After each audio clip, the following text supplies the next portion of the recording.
How does capitalism shape the things around us? Let me use the example of art. Art is not an inherently capitalist creation, but let's see how these things are shaped by capitalism.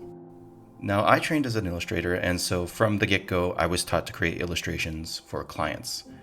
So this notion of art very easily fits into the capitalist production model and is directly shaped by capitalism. But this is not true of all art, right?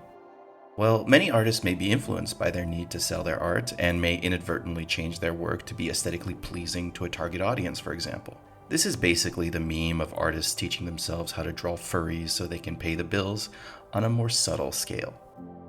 But let's remove ourselves completely from that and say this art is created purely for the sake of non-capitalist production, but rather a purely human one for once.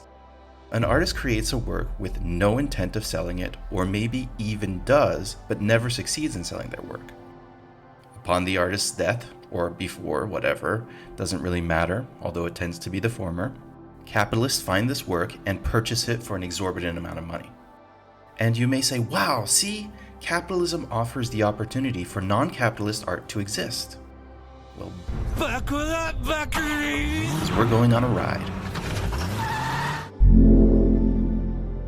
Why did the capitalists pay this exorbitant amount of money for what is perhaps canvas, paint, and a frame? Why did they pay so much for it? Because it was good art?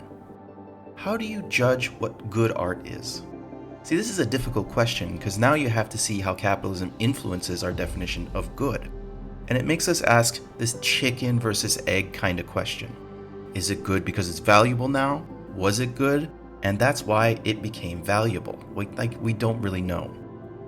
While we can argue those points till the end of time, I want to break us out of that loop and consider a bigger concept. Why did the capitalists buy it? And why at an exorbitant price? By investing into art, the capitalist is untethering the money value they paid for it from its highly unstable exchange market. The currency's value, which fluctuates wildly. Money changes value every day and can drop significantly, which means it's a risky asset.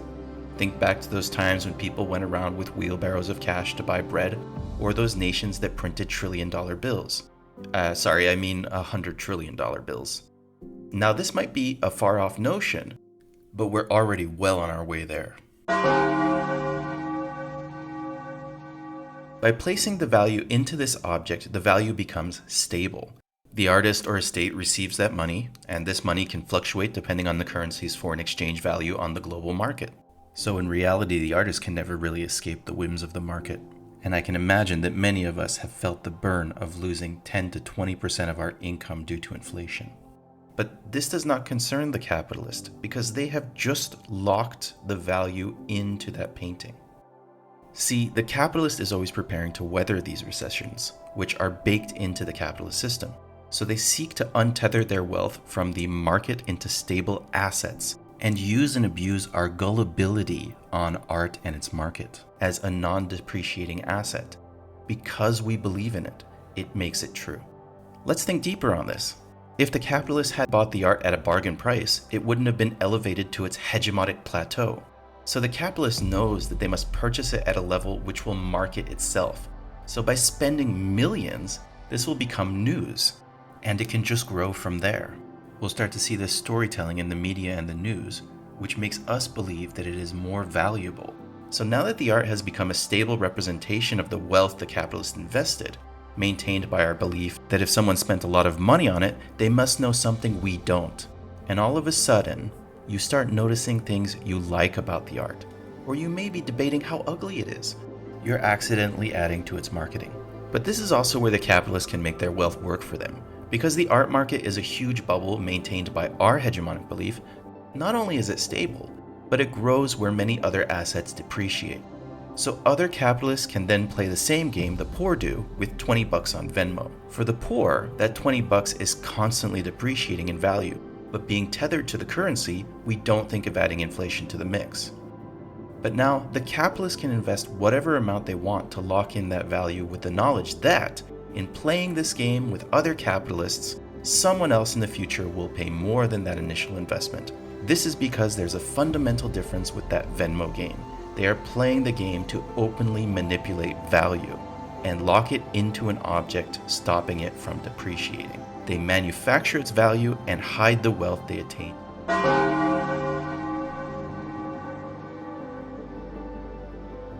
Art does, of course, exist outside of capitalism, but the most powerful aspects of art in our culture today are heavily influenced by capitalism. And art cannot escape capitalist intent, even if it is not from the artists themselves.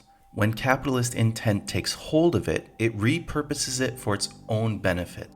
This transforms it into a capitalist product, and often destroys or overwhelms its original intent. But it doesn't have to be that way. Buy the art you like because you like it, not because it'll be worth something someday. That would be the capitalist hegemony taking over. Let's stop giving credence to those news articles that are aimed at building its value. Let's stop giving in to the capitalist art fairy tale. Look at this example of how it's even used to offload their depreciating assets onto us like NFTs. This is your ape. Are we debuting? It's really cool. Like the hat, the shades. And what? How did you pick?